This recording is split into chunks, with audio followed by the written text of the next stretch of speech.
Welcome, and thank you for staying with us.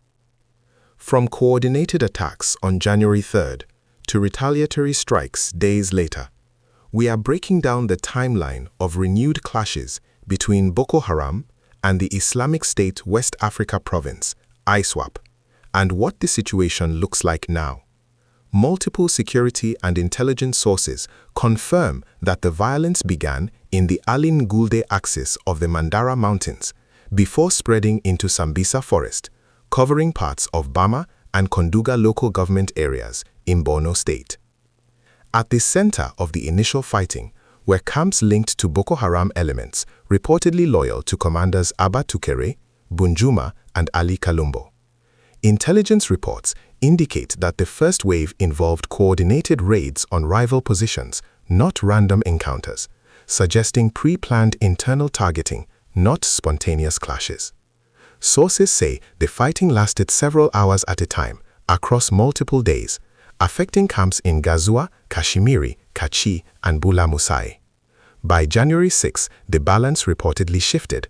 ISWAP units, led by commanders identified as Jundula and Ibn Hataf, launched retaliatory strikes on Boko Haram positions around the Sabil Huda axis.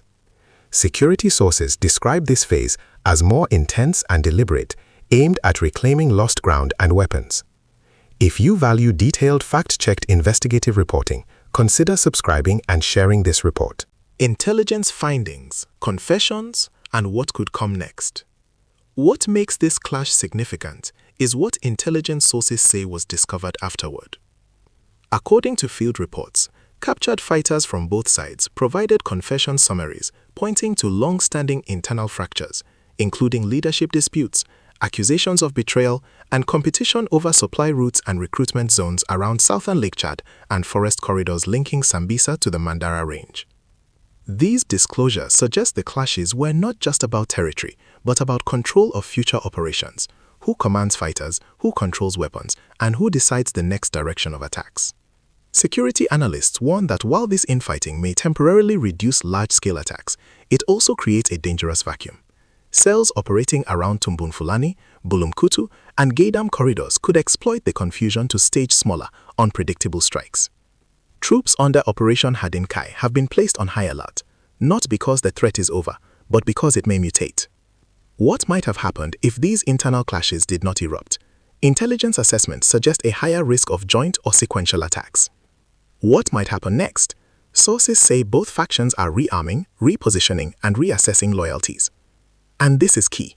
No official casualty figure has been released. Reports of scores killed remain based on intelligence estimates, not final military confirmation. If you want continued investigative updates like this, subscribe, share, and engage responsibly in the comments. Your support helps independent reporting reach more viewers. This situation is still developing. We will continue tracking confirmed intelligence, official statements, and verified field reports and bring updates as they come.